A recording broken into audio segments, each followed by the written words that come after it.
야고보의 인사처럼 우리가 서로 이렇게 무난했으면 좋겠어요. 오늘 이 본문 말씀을 가지고 삶으로 증명하라.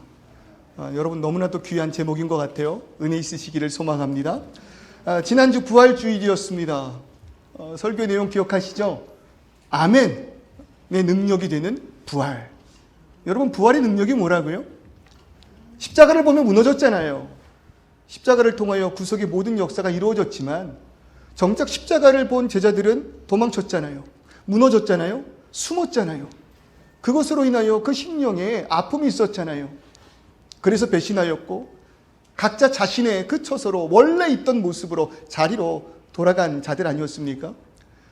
근데 부활하신 예수께서 그런 실패한 자들을 만나주셨다는 것입니다. 그것이 은혜일 줄 믿습니다. 그런 예수님께서 마음 상한 자들을 만나주셨다는 거예요. 우리가 지난주에 보았던 그런 바울과 같으니 예수를 핍박하였던 자에게까지도 나타나 주셨다는 것. 그것이 부활의 능력 아닙니까? 그리고 그 부활을 본 이들이 그 마음 가운데 예수의 모든 말씀에 대해서 예수 그리스도 메시아에 대해서 아멘으로 화답한 것 아니겠습니까? 진실로 그러합니다. 당신은 나의 참된 주님이십니다. 그러니 도망쳤던 그 제자들이 이제는 예수의 부활을 목격함으로 아멘의 능력을 소유한 그들이 자신의 생명 아끼지 아니하고 예수를 위하여 땅끝까지 이르러 증인된 것 아닙니까? 그것이 부활의 능력일 줄 믿습니다. 그럴 때 한 주간 계속해서 그 부활의 말씀 제가 선포하고 제가 그 말씀을 묵상하는 거예요. 여러분 저희 그 설교가 저희 교회 유튜브 채널에 올라가는 거 아십니까? 아십니까 여러분? 아직 모르셨던 분들은 구독과 좋아요 알림 설정까지 눌러주시면 여러분 감사하겠습니다. 여러분 조금도 수익성이 없는 거예요. 제가 이 말씀 드리는 거는요 그 말씀을 또 들을 수 있다는 얘기예요. 저는 물론 만족스럽진 못하지만 제가 한 그 설교가 제가 듣기에 참 불편함이 있지만 그래도 들으려고 해요. 저에게 하는 그 설교의 내용을 하고 생각하고 그러면서 계속 묵상하는 거예요. 부활의 능력을 가장 붙던 이들이 누굴까? 그러다가 월요일 오후에요 야고보가 떠오르는 거예요. 갑자기 그 야고보, 이 부활의 능력 가운데 가장 아멘으로서 화답한 이가 있다면 야고보가 아닐까 그런 생각을 하게 되었습니다. 그래서 당분간 이 야고보서를 설교해야 되겠다 그렇게 마음 먹었다는 것 아니겠습니까? 여러분 아멘 이 신앙의 실천판이요 야고보서입니다. 왜인지는 우리가 한번 야고보서를 묵상하면서 한번 찾아보면 좋겠습니다. 먼저 이 야고보서를 설명하면은요 좀 익숙하지 않은 성경이라고 그렇게 생각될 거예요. 혹시 야고보서를 좋아하시는 분 계십니까? 저는 가장 좋아하는 성경이 야고보서예요. 있으세요? 굉장하신 거예요. 저는 야고보서가 가장 귀한 성경이에요. 잘 없어요. 그리고 실제로요 신학자들 사이에서도 이 야고보서는요 좀 도외시된 그런 성경으로 분류가 되었습니다.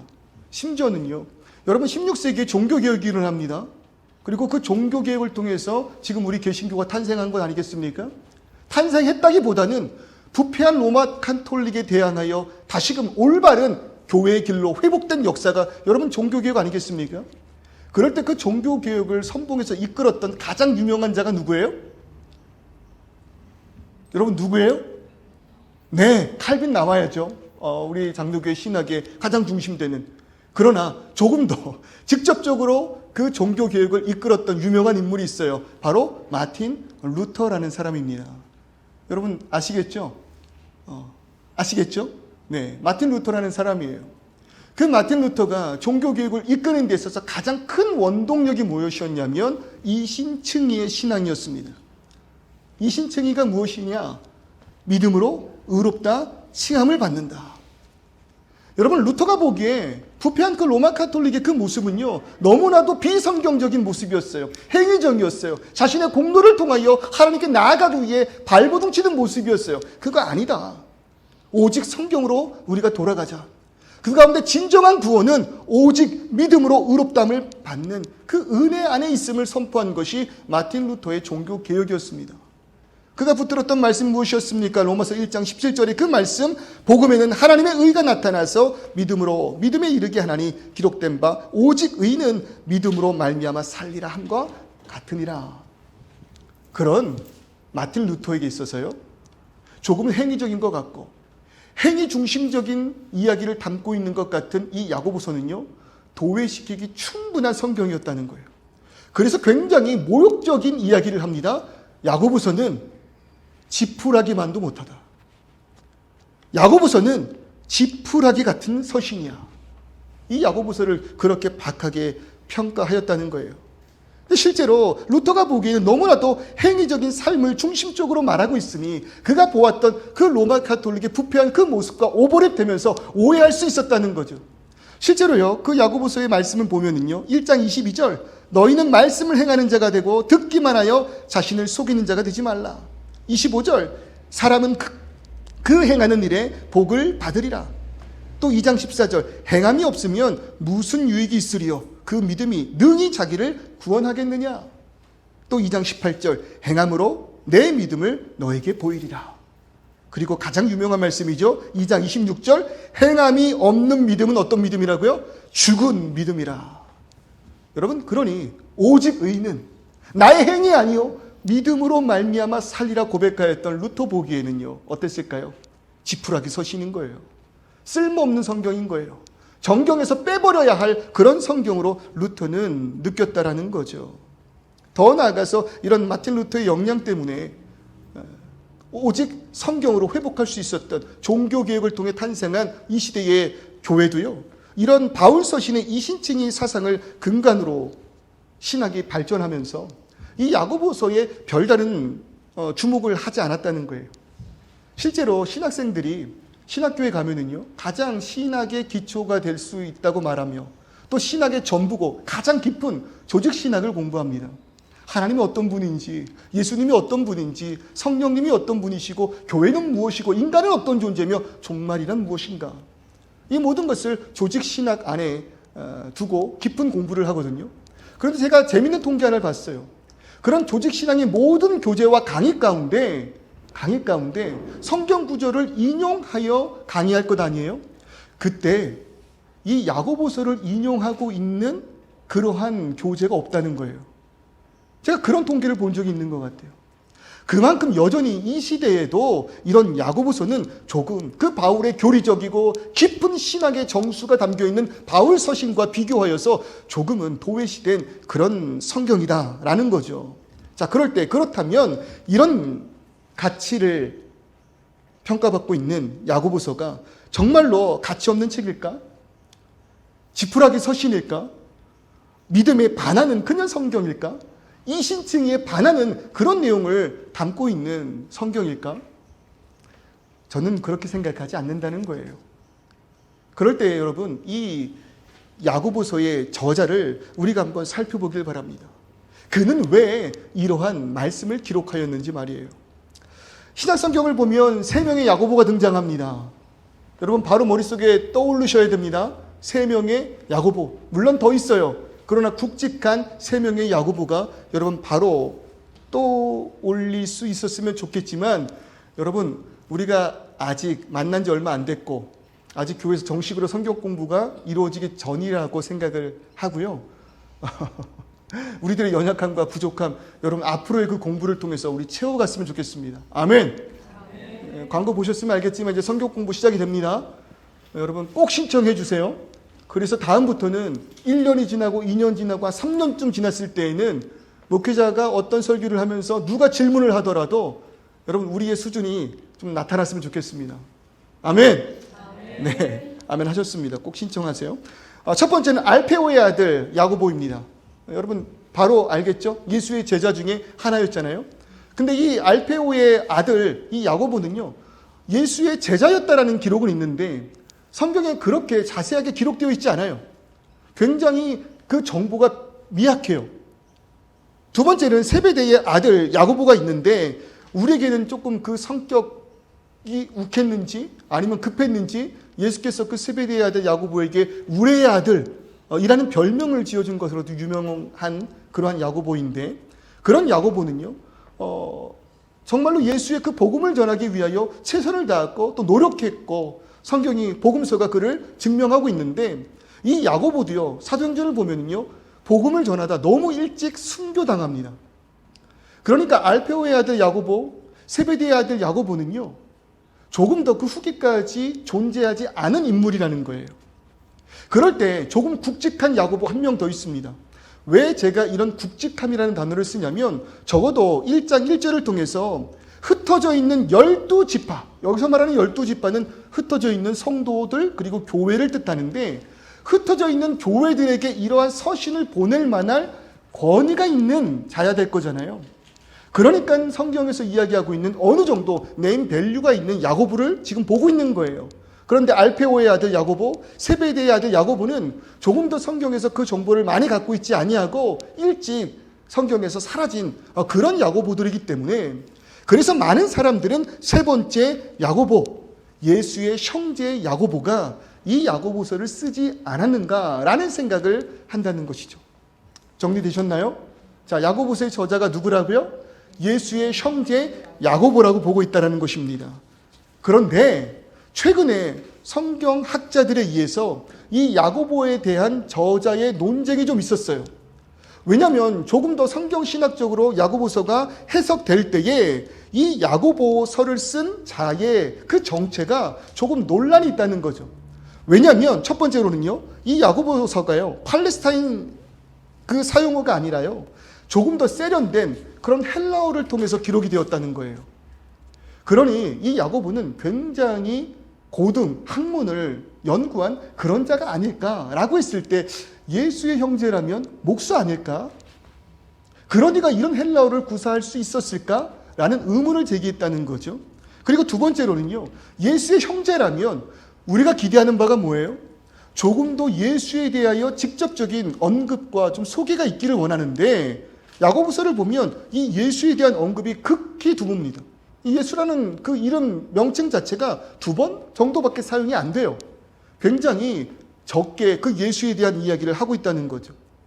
또 세 번째로는요, 사용되는 그 언어가 시대적인 그 특성상 조금 더 후대가 아닐까 그런 의문을 제기하면서요, 야고보서의 저자를 예수의 형제 야고보라고 보기보다는 알 수 없음, 미상으로 두고 그냥 의인 야고보라고 칭하는 것이 옳다. 요즘엔 좀 이렇게 이야기하는 추세예요. 그러니까 조금 더 확실하지 않으니 학자들은 거기에 대해서 확정적으로 야고보를 지칭하지 않고 의인이었을 것이다. 교회에 어느 정도 영향력이 있는, 기록되어 있지는 않지만, 정보가 오픈되어 있지는 않지만 그래도 어느 정도 영향력이 있는 그런 야고보지 않을까, 그렇게 생각을 한다는 것이죠. 자, 그런데 그런 것은 신학자들의 논의겠고요. 목회자인 저에게 있어서 개인적으로 이 야고보서의 저자는 예수의 동생 야고보라고 생각한다는 거예요. 저는 뭐라고 생각한다고요? 예수의 동생 야고보를 통해서 이 야고보서가 기록되었다라고 생각한다는 거예요. 왜냐면은요, 몇 가지 제 나름대로의 논리, 그리고 그런 것을 또 주장하는 신학자들의 논리가 이러합니다. 야고보서는요, 어떠한 신학적 담론 속에서 예수를 향한 믿음보다는요, 실제적 행동 양식을 가르쳐요. 그 가운데 언어가 로마서와 같이, 바울 서신과 같이 굉장히 종교적인 용어가 아니라 비종교적인 용어를 써서요, 신앙생활을 이야기하고 있는 성경이 야고보서라는 거예요. 또한 예수의 순환과 부활에 대해서 설명하기보다는요, 예수가 살아생전 선포하였던 그러한 말씀, 특히 그 가운데에서도 산상수훈 같은 그런 교훈적인 메시지를 많이 인용하고 그 안에 있는 내용을 확장시키는 성경이 야고보서라는 거예요. 그런데 그것이 왜 예수의 동생 야고보를 저자로 생각할 수 있는 증거가 될까? 여러분 한번 생각해 보세요. 제일 처음 이야기 드렸던 것처럼요, 여러분 예수의 동생 야고보는요, 진정으로 부활을 통한 아멘의 능력을 붙든 자였다고 저는 생각합니다.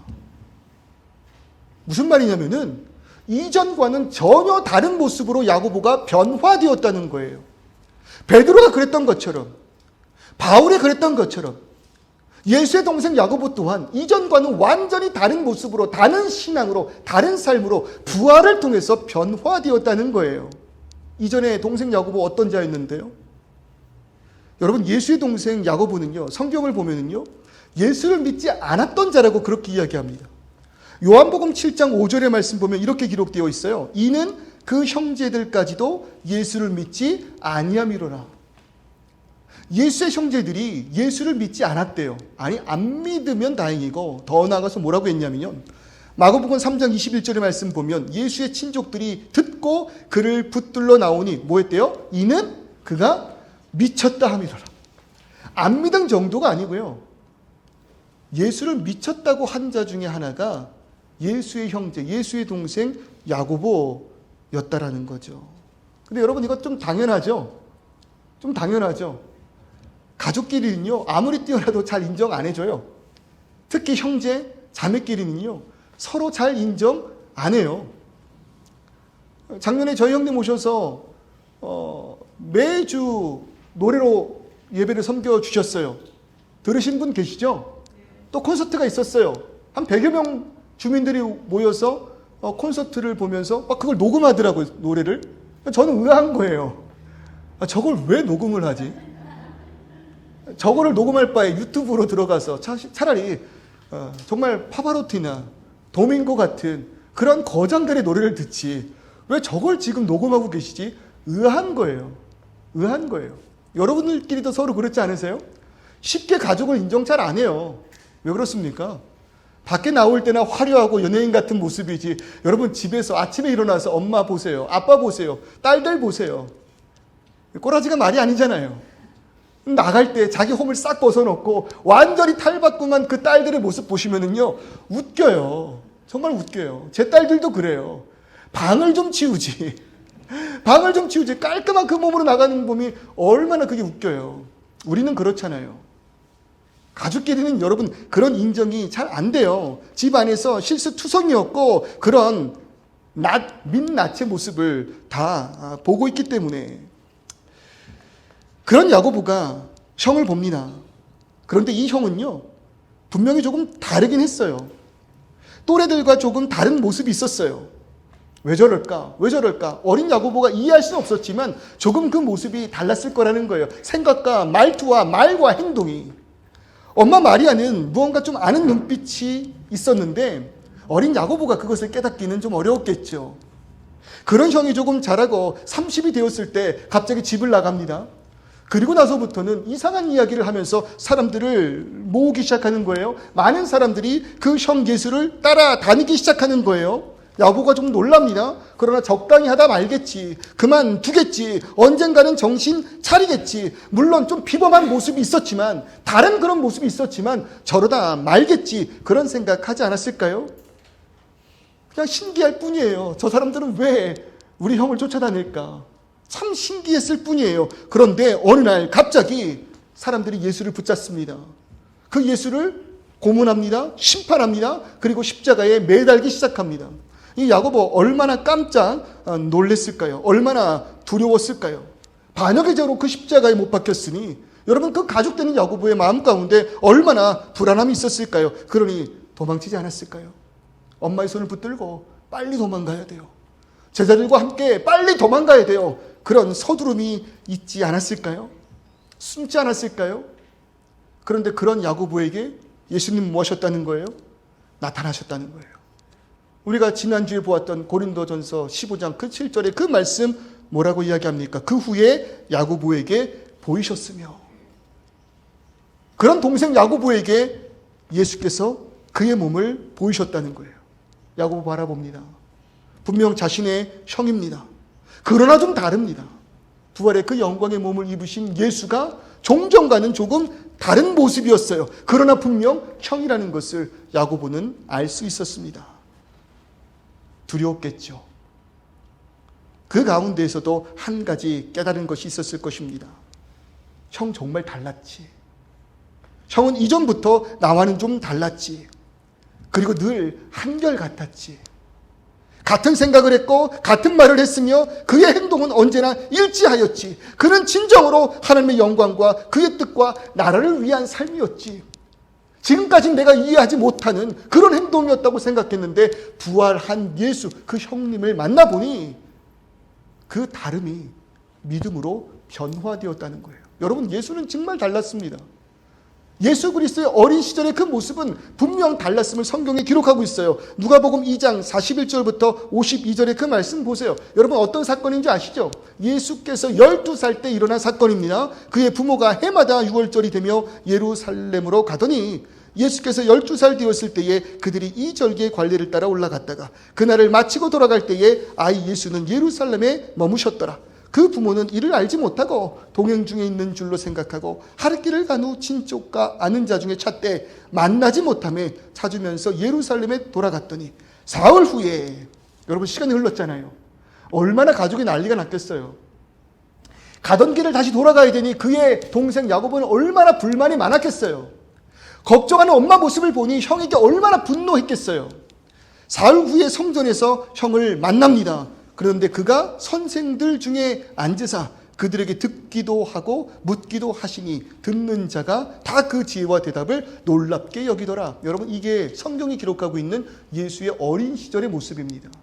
12세였다라고 그렇게 기록하고 있어요. 이런 유달랐던 형의 어린 시절의 모습이, 삶이, 행동과 말이 그냥 독특하다고만 여겼던 그 야고보의 심령 가운데에서 부활한 예수를 마주하니 뭐가 되는 거예요? 조각처럼 맞춰지기 시작하는 거예요.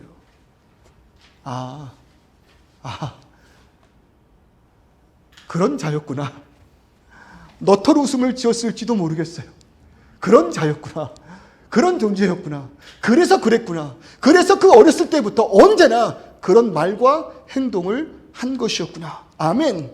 진실로 그 모든 것이 참으로 고백되는 순간이 야고보를 찾아온 예수, 그리고 그 예수를 만난 야고보의 모습이었다는 것입니다. 형 예수는 진정 메시아였음을 고백하게 되는 거예요. 그 증거로 잠자는 자들의 첫 열매가 되어서 자신 앞에 선 그 예수를 바라본 이 야고보의 모습을 여러분 생각해 보시길 바랍니다. 어떤 표정이었을까요? 야고보의 표정 어땠을까요? 어쩌면 베드로의 부끄러움보다 더 큰 부끄러움이 있었을지도 모르겠어요. 정말로 미안했을지도 모르겠어요. 자신을 향한 자책 가운데 나는 왜 몰랐을까? 나는 왜 따르지 않았을까? 아파하였는지도 모르겠어요. 어렸을 적부터 함께 하였고 함께 놀았고 함께 먹고 마시며 생활한 형이었는데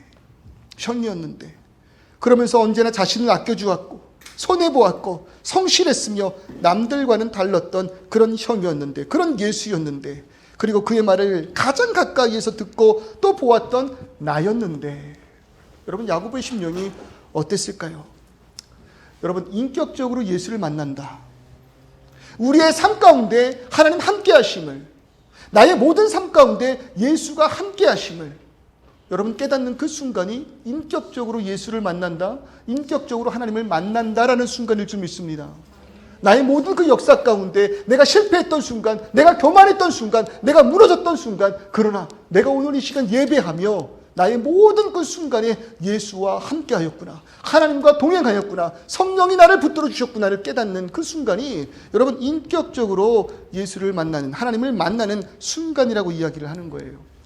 그럴 때 인격적으로 예수를 만나는 순간이 되면은요, 지금까지 들어왔던 성경의 모든 내용들이요 한순간에 생명력을 지니게 된다는 것입니다. 지금껏 별 의미가 없던 말들이요 순식간에 깨달아져요.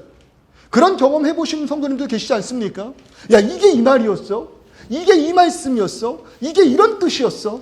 이게 사실이었어? 정말 예수가 나를 위하여 십자가에 죽으셨구나. 여러분 그것이 사실이 되는 그런 순간 있지 않습니까?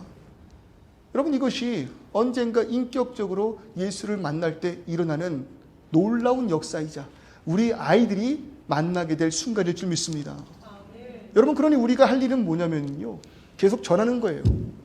계속 가르치는 거예요. 이것을 듣는지 안 듣는지, 이해하는지 안 하는지 못하는지, 여러분 그건 우리가 상관할 바가 아닌 거예요. 우리는 뭐 하면 돼요? 하나님께서 택해 주신 이 아이가 하나님의 때에 예수를 인격적으로 만남을 믿고 전하는 거예요. 가르치는 거예요. 선포하는 거예요.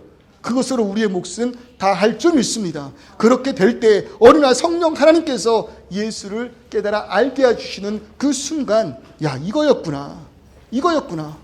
그래서 부모님의 모습이 그런 모습이었구나. 그래서 엄마가 운 거였구나. 그래서 아빠가 그렇게 열심을 다했던 거였구나. 그래서 그랬구나. 그래서 그랬구나. 그 목사님이 그래서 그랬구나. 그 집사님, 그 성도님들이 그래서 그랬구나. 그래서 그랬구나. 여러분, 야고보가 받은 은혜가 다른 은혜가 아닙니다. 예수님의 삶을 본 것이 야고보가 받은 은혜입니다.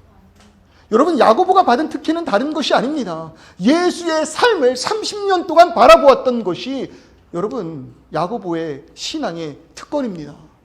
여러분, 그런 특권이 신앙인의 부모 가운데 자라나는 우리 자녀들에게 있기를 소원합니다. 여러분, 신앙인인 내가 참석하고 있는 모임, 내가 일하고 있는 그 사업체, 우리가 있는 이 지역, 여러분, 그것이 예수를 믿고 예수를 따르고 예수의 말씀을 붙드는 여러분, 우리들의 특권, 그리고 우리가 함께 있는 우리 가정과 사회와 여러분, 우리가 속한 이 나라의 특권 되기를 주님의 이름으로 축원합니다. 목사들 사이에서요, 흔히 이런 이야기들을 할 때가 있어요. 목사의 아내가, 사모가 남편 설교에 가장 은혜를 받지 못한다. 여러분, 이해되세요? 저만 죽을 수는 없죠. 이런 말도 있어요. 장로 가정의 아이들이 오히려 교회에 잘 나오지 않는다. 목사 사모는 그래도 교회 나와요. 장로 아들은, 장로 딸은 오히려 교회를 잘 나오지 않는데요. 여러분, 우리 그런 자녀들 많이 봤죠? 여러분, 어때요? 어떤 의미예요? 처제가 골코스트에 살다가 아들레이드로 이주를 하였습니다. 저희가 있는 곳으로 이제 비자 문제 때문에 이주를 하고 상황이 여의치가 않아서 저희 집에 몇 년 같이 살았어요. 그럴 때 어떤 한 집사님께서요, 저희 처제를 불러서 그런 말씀을 하셨대요. 상황이 그런 건 알겠는데 최대한 빨리 그 집에서 나와라. 최대한 빨리 그 집에서 나와라. 그러니까 당신 신앙에 그 문제 생긴다. 은혜와 덕이 안 된다. 그러니 최대한 빨리 나와라. 여러분, 조금 이상하지 않으세요? 목사와 함께 한다면 여러분, 그것이 가장 큰 은혜이자 특혜되어야 되는 것 아닐까요? 그러지 않을까요? 그래야 되는 거잖아요. 근데 그런 경험이 있으셨겠죠. 목사도 인간이고 가정 가운데서 그런 민낯을 다 보이는 존재이다 보니까 그 가운데 집에서의 모습과 강단에 서서 선포할 때의 모습이 다른 그 괴리감을 통해서 여러분, 마음에 참 많은 상처를 입는 그런 가족들이 있잖아요.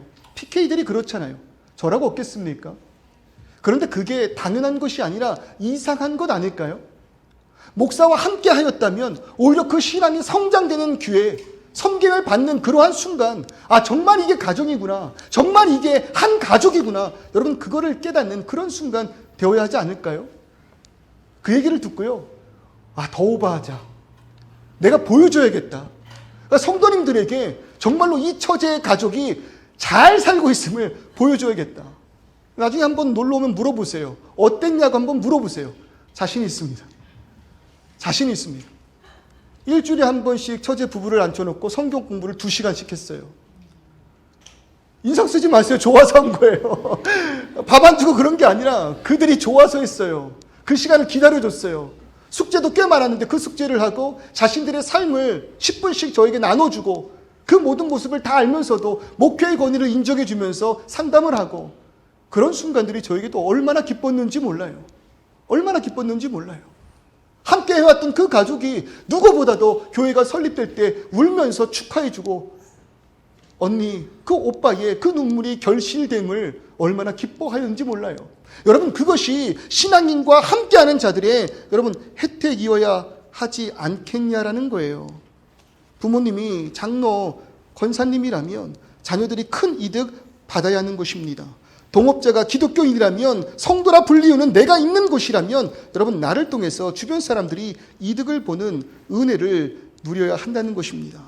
야고보가 예수와 함께 살았던 것처럼 우리가 오늘 예수의 말씀을 붙들고 있지 않습니까? 예수와 함께하고 있지 않습니까? 그러니 예수가 내 안에 있으므로 지금은 우리 주변에 비록 복음을 듣지 못한 자들, 예수를 믿지 않는 자들이 있다 하더라도 어느 날 우리가 그럼에도 불구하고 선포한 그 복음의 역사를 통하여 예수를 믿게 되는 그 순간 울면서 우리에게 와서 집사님이라고 하셨죠.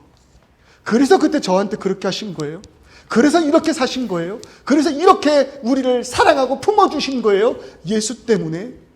여러분, 그러한 영광의 순간을 맞이하시기를 주님의 이름으로 소망합니다. 여러분, 믿음이라는 거는요, 허망한 것이 아닙니다.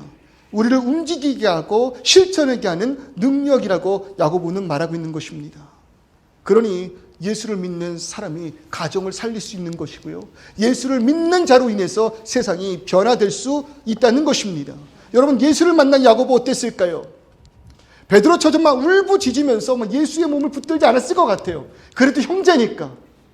그런데 그 형 아이가 뭐 사투리를 쓰자면 눈빛을 마주하면서 그냥 고개를 끄덕끄덕, 그저 다 안다는 듯이, 이제는 내가 다 안다는 듯이 형의 얼굴을 보면서 야고보가 고개를 끄덕였을 것 같아요. 그러나 그는 진정으로 예수를 구주로 받아들였어요. 그러니 오늘 1장 1절의 말씀 보세요. 자신을 뭐라고 소개합니까? 하나님과 주 예수 그리스도의 뭐라고요? 종 야고보래요. 동생 야고보가 아니에요. 종 야고보예요. 내가 예수의 동생이다가 아니라 진정 예수를 만났기 때문에, 그리고 그 예수의 모든 모습을 통해서 메시아가 이 땅 가운데 행할 그 일을 누구보다 가까이 본 자가 야고보였기 때문에 나는 그의 종이다. 낮고 낮은 자리로 오신 예수를 본받아 당연한 모습을 나타낸 것 아닐까요? 예수의 삶을 보면서 자란 야고보가 부활의 예수를 만나고 그가 하나님의 아들이심을 깨달았을 때 지금까지 형 예수에게 보았고 들었고 받았던 복음과 사랑을 야고보는 뭐 했다고요? 그냥 전할 뿐이었다는 거예요. 그래서 아까 이 야고보서를 도외시시킨 그 이유가 뭐라고요? 교리적이지 않다, 신학적이지 않다, 행위적이다. 그랬기에 지푸라기 서신이라고 말했잖아요. 야고보는요, 바울과 같이 기독교의 구원 교리를 일목요연하게 쓴 것이 아니에요. 오직 자신만이 할 수 있는 것을 글로 나타냈어요. 뭐요? 예수를 보고 예수가 행한 구체적인 그 삶의 현장을 성도들에게 그냥 전한 것뿐이에요. 어떠한 교리적이고 신학적인 체계를 담은 것이 아니라 내가 본 예수, 예수의 마음에 있었던 것들, 그 형이 행동했고 그 형이 섬겼고 그 형이 하나님의 말씀을 붙들고 살아왔던 그 모습을 그저 묵묵히 적어 내려간 것이 저는 야고보서라고 생각하고 있다는 것입니다. 어렸을 때부터 함께하였던 형 예수의 삶을, 그의 시선을, 그의 마음을, 그의 행동을 기록한 것, 그것이 야고보서인 거예요. 그러니 예수는 이러한 존재입니다. 믿음이란 이런 것입니다. 구원에 이르기 위해서는 우리가 이렇게 나아가야 하는 것입니다가 아니라 예수는 이렇게 살았더라. 내가 본 예수는 이러한 순간에 이렇게 생각하더라. 예수의 눈에 언제나, 예수의 마음에 언제나, 우리 형 마음에 언제나 그들이 있었더라. 그러니 우리 그렇게 살자. 그러니 우리 그렇게 행하자. 그리고 그것이 진짜 예수를 마음에 품은 믿음이요, 사랑이요, 성도의 모습이다. 그것을 전한 것이 야고보서라는 것입니다. 이후에 야고보는요, 초기 교회에 굉장히 중요한 인물이 됩니다. 예수의 제자들이었던 사도들과 같이 행동하고요, 예루살렘 교회의 지도자가 되고요, 그리고 그런 사도회의의 의장이 되어서요, 그 모든 의견을 취합하여 결정하는 그 결정권을 갖는 자리에 이르기까지 합니다. 그런데 그 회의의 그 모든 모습들을 보면 얼마나 겸손한지, 자신의 뜻을 주장해내지 아니하고 그들을 훈계하지 아니하고 묵묵히 그 모든 것에 대하여 그들을 세워주는 그 자리의 선자가 야고보였다는 거예요. 그래서 갈라디아서 2장 9절을 보면 야고보를 향하여 교회의 기둥이라 그렇게 이야기를 하고 있는 것 아니겠습니까? 여러분, 예수를 목격한 이들, 예수를 전해드린 자들 말고 예수를 목격하고 예수와 함께한 이들은 여러분 교리가 어디 있겠습니까? 신학이 어디 있겠습니까? 보고 들은 대로 행하면 그것이 교리요, 그것이 신학될 줄 믿습니다. 여러분, 세상은요 우리에게 교리를 묻지 않아요. 우리에게 신학을 묻지 않아요. 교회를 바라볼 때 그저 그들의 삶을 볼 뿐이라 이것입니다. 예수를 통하여 진정으로 부활의 능력을 소유한 자들은 이전과 다른 가치관, 이전과 다른 생각, 이전과 다른 뜻을 향하여 나아감에 따라서 여러분 세상과 다른 그 교회 성도들의 모습을 그저 바라볼 뿐이라는 거예요. 우리의 그 언변을 통해서, 현란한 그 말씀실을 통해서 감동이 되는 것이 아니라 아무도 가지 않는 그 자리로 예수의 사랑 하나만을 가지고 나아가게 될 때 여러분 세상에 감동하게 될 줄 믿습니다. 우리는 믿음을 통하여서 어떠한 교리를 통하여서 어떠한 이론을 통하여서 공부하려고 할 때 때로는 그것을 전공하지 못하였지만 때로는 그런 신학에 대해서 무지하다 할지라도 우리 할아버지, 우리네 할머니들이 보여줬던 그런 신앙의 모습처럼 저희 할아버지, 저희 할머니, 여러분 그 어르신들이 그 예전에 어떤 신학적인 교육을 받으신 모습이 있었을까요? 기회가 있었을까요? 초등학교도 제대로 못 다니신 그런 분들이잖아요. 그런 분들이 교리 교육을 했을까요? 그런 분들이 교회에 정말 신학적으로 탄탄한 성경 공부 프로그램을 통해서 믿음을 성장시켰던 것일까요? 아니잖아요. 그냥 주구장창 성경을 볼 뿐이었잖아요. 주구장창 성경을 보면서 나를 위하여 이 땅 가운데 오신 예수 그리스도, 그의 죽으심과 그 부활을 바라보면서 그냥 그를 사랑한 것 뿐이잖아요. 그러니 그분들의 한 그 삶의 모습은요, 그저 야고보와 같이 예수라면 어떻게 하실까? 우리 형이었다면 어떻게 생각했을까? 예수님이라면 이러한 상황 가운데 어떻게 손 내밀었고 어떻게 용서하였고 어떻게 사랑하였고 어떻게 품었을까? 그저 그것을 삶으로 실천한 그런 분들의 모습을 우리가 많이 보았고, 그런 분들의 섬김으로 인해서 교회가 세상 가운데 칭찬받은 것 아니겠습니까? 어려움 많은 이들이, 정말 굶주린 자들이, 진정한 사랑을 원하는 자들이 여러분 교회로 몰려 들어오며 한국교회가, 이 모든 교회가 그렇게 부흥한 것 아니겠습니까? 그러나 그때보다 더 많은 것들을 알고 있는 우리, 더 많은 것을 체계화시킨 우리, 그러나 세상 가운데 외면받는 모습이라면 우리에게 빠진 게 무엇이라고요? 증명해내지 못하고 있는 것입니다. 야고보서에서 기록하고 있는 것처럼 죽은 그 믿음을 가지고 우리의 입만 번지르란 그런 모습으로 교회가 세워지니, 성도가 살아가니 오히려 세상 가운데 외면받고 소외되고 길가에 뿌려진 버림받은 소금의 모습으로 우리가 전락해버린 것 아닌가, 여러분 생각해 보게 된다는 것입니다. 그럴 때 여러분 우리 야고보서를 묵상합시다. 이러한 배경을 가지고 예수의 동생 그 야고보가 본 형의 그 모습을 가지고 그저 교리 모르겠고 신앙 모르겠고 나는 형이 살아온 그 모습을 기록할 테이니 우리 그렇게 살아보자 이야기할 때 우리 또한 우리들의 믿음을 입으로만 떠드는 자들이 아니라 삶으로 증명해내는 저와 여러분 되시기를 주님의 이름으로 축원합니다. 그럴 때 오늘 이 시간 우리 이렇게 한번 찬송해 볼게요. 이 세상을 살아가는 동안에 여러분 우리 무엇 의지하며 무엇을 바라보며 무엇을 소망하며 살아갑니까? 오늘 우리의 기도의 제목은 여러분 어떤 기도 제목을 가지고 있습니까? 그럴 때 바라고 원하고 소원하는 것, 여러분 예수 닮기를 소원합니다. 예수 닮기를 소원합니다. 예수께서 우리에게 보여주신 그 사랑을 입으로 떠드는 자가 아니라 삶으로 실천하는 그런 우리 되기를 소원합니다. 한번 우리 같이 찬양해 볼까요? 이 세상을 살아가는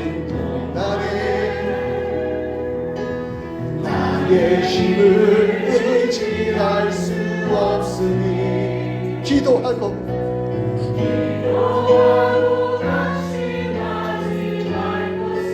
주께서 부활의 참 소망이 되심이라. 그러니 우리의 삶, 하나님의 꿈이 나의 비전이 되고 예수님의 성품이 나의 인격되고 성령님의 권능이 나의 능력이 되기, 이게 우리의 기도 제목이라는 거예요. 바라고 기도합니다. 주의 길을 걸어가는 동안에, 주의 길을 걸어가는 동안에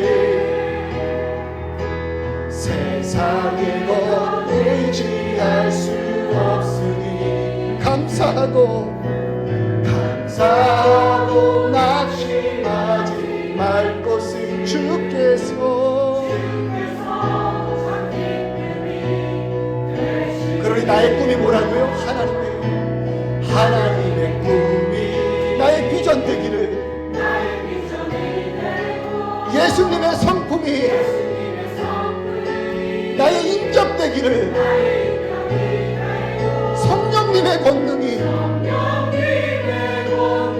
나의 능력이 되기 원하고 바라고 기도합니다. 하나님의 꿈이 나의 비전이 되고 예수님의 성품이 나의 인격이 되고 성령님의 권능이 나의 능력이 되기 원하고 바라고 기도합니다. 어떤 청년이 저에게 이런 상담을 했어요. 목사님, 너무 힘들어요. 우리 가정 가운데 나만 예수를 믿어서 너무 힘들어요. 아빠의 폭력과 엄마의 집 나감의 그 모습, 그런 모습 가운데 나 홀로 예수 믿고 있는 그 모습, 예수 믿는다고 핍박당하는 그 모습, 너무 힘들어요. 목사님, 같이 눈물 나죠. 그러나 하나님 주신 그 지혜로 이렇게 대답을 해줘요. 그래서 너를 그 가정에 보내셨나 봐. 눈물 나죠. 함부로 그 얘기할 수 없죠. 얼마나 힘들까요. 그래도 믿음으로 이야기하는 거예요. 그래서 너를 그 가정에 보내셨나 봐. 엄마를 위해서, 아빠를 위해서. 그래서 그런 부모를 우리 가정 가운데 허락하신 거 아닐까요? 그런 엄마를, 그런 아빠를, 그런 자녀를. 여러분, 먼저 예수 만나기를 소원합니다. 교회 다니고 예수에 대해서 아는 거 말고 부활하신 그 예수를 여러분 만나시기를 소망합니다. 그래서 그것이 나의 인격 되기를 소원합니다. 나의 성품 되기를 바랍니다. 그러므로 인해서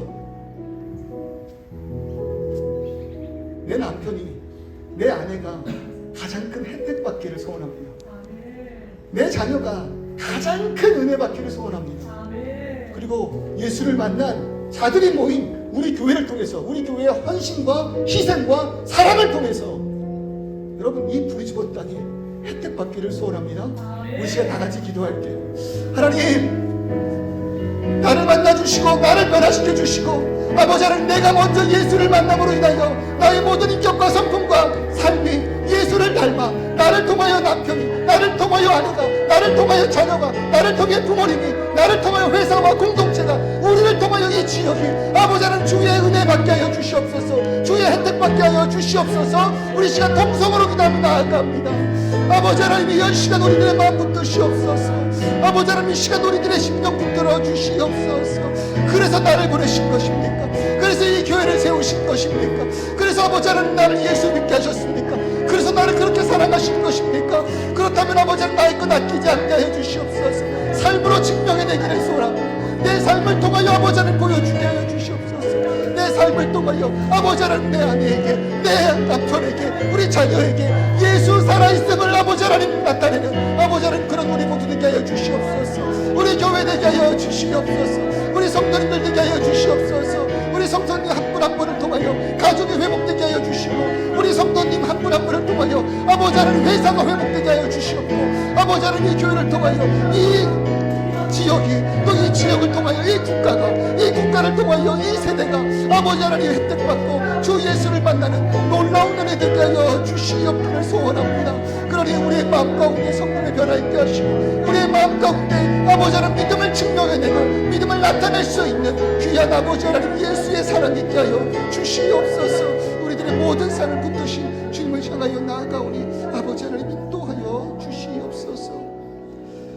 이 시간 엎드려진 우리들의 삶 가운데 입으로 떠오르는 믿음이 아닌 삶으로 실천하는 믿음 있게 하여 주시옵소서.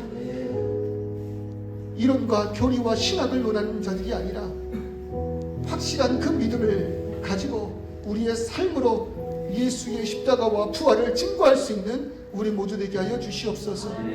그러므로 인하여 나로 인해 내 남편이, 나로 인해 내 아내가, 나로 인해 우리 자녀가, 나로 인해 우리 부모가 예수의 사랑 안에서 가장 큰 은혜와 혜택을 받는 자들 되게 하시고, 우리가 속한 그 모든 곳이 예수 믿는 나로 인해서 가장 큰 섬김 받게 하여 주시옵소서.